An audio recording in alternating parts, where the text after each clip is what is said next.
Hello, I hope everyone's enjoying the weekend. Carol Sakey here, Wake Up New Zealand. Yesterday I went to a freedom of speech rally down at Albert Park, Speaker's Corner. I found it very interesting. There was a variable amount of people, had much to say, and it was very interesting. I do wish more of you would go to these and get up there and speak the truth. We need more truth tellers in New Zealand to tell it as it really is.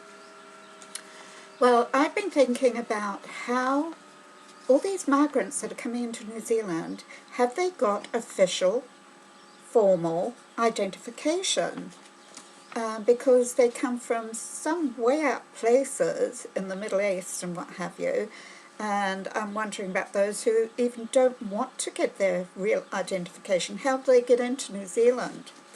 Well, so I did a bit of digging into the UN official website, and I found what they call Migration and Digital Identification Inclusion.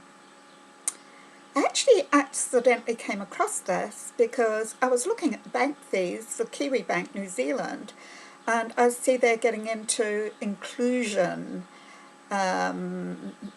inclusion finance, inclusion banking in February 2020.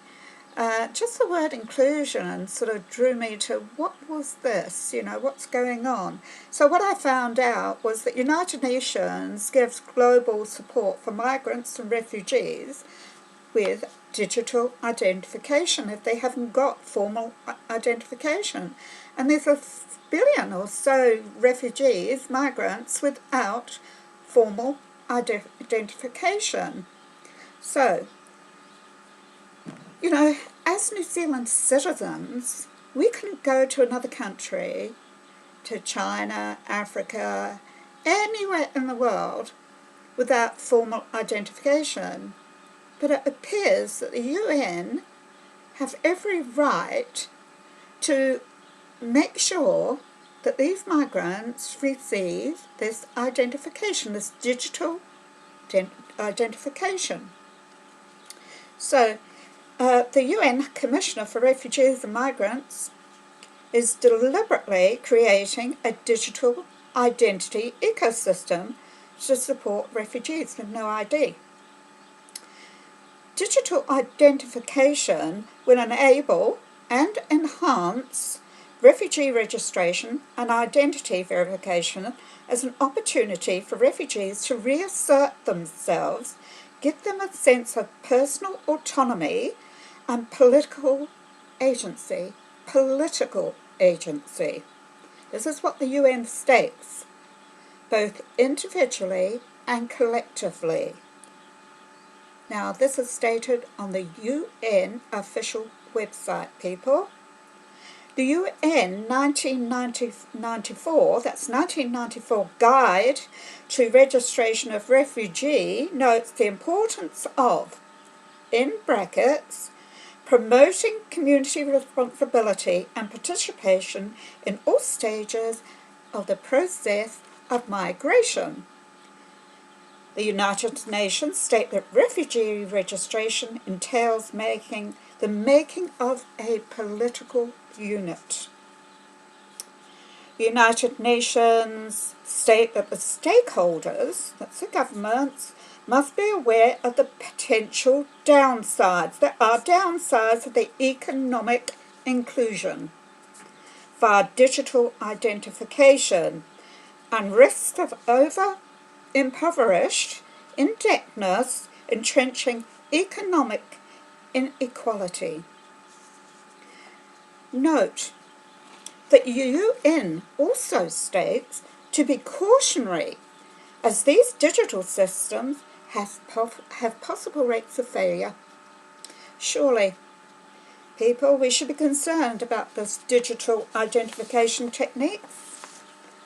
We will not know who we have coming into our country. We do not know now. I'm really concerned about these digital systems of identification. I think it opens New Zealand up to terrorism and more crime. So this digital identification is currently still in the experimental stage, so they say, but who knows?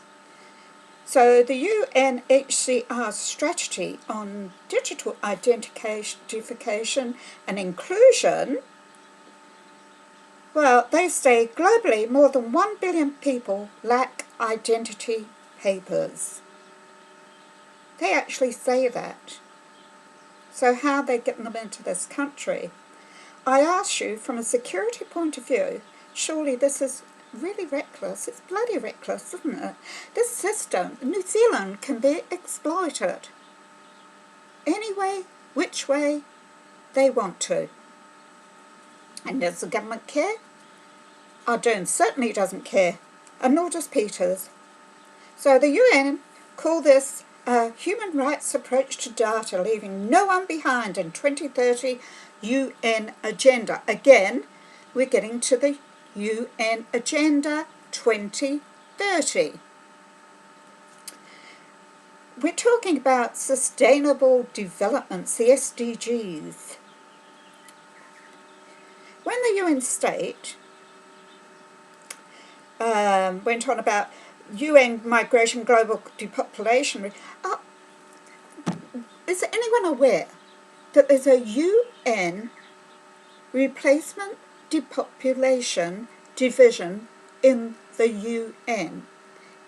It came about in 2010, where this division collects data on everyone in New Zealand about fertility rates, ageing rates, mortality rates, and not only that, there's further data that is actually given by our governments that go down right down to the nitty-gritty when your kid is off of school. I am not joking you, it is so much. I cannot believe it. I had to dig deep to get it. But what the UN call us New Zealanders and other UN country members of the UN are stock. So the UN are busy stock taking us. Stock to the bloody slaughter. And I kid you not, and in that cesspit in Wellington, they encourage it.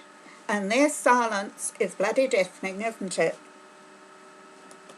So let's stretch this topic a bit more. Let's think about this digital inclusion identification.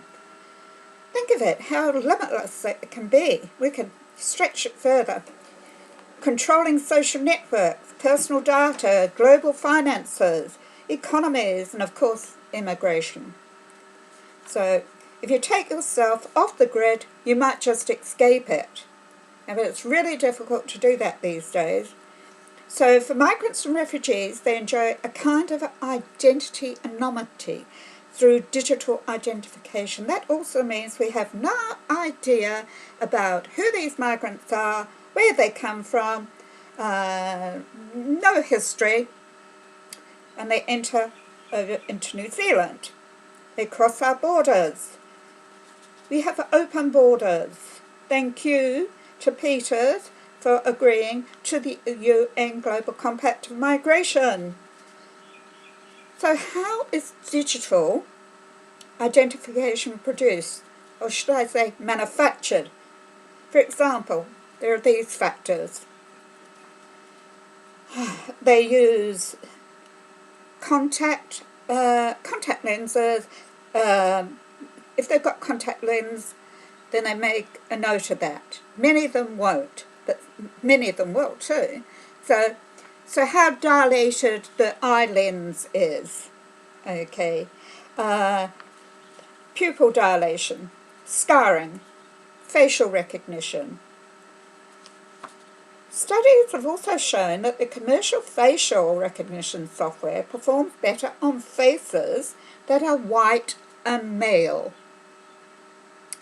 So there's going to be a lot of errors, aren't there? So therefore there are likely to be errors with the digital identification system where migrants are from Middle Eastern countries. Can you remember when we loaded our wallets and purses with coinage and banknotes. Seems a long time ago now, doesn't it? But then came bank cards, and we all thought we were a lot luckier because we didn't have those bulging wallets and purses. It was much easier.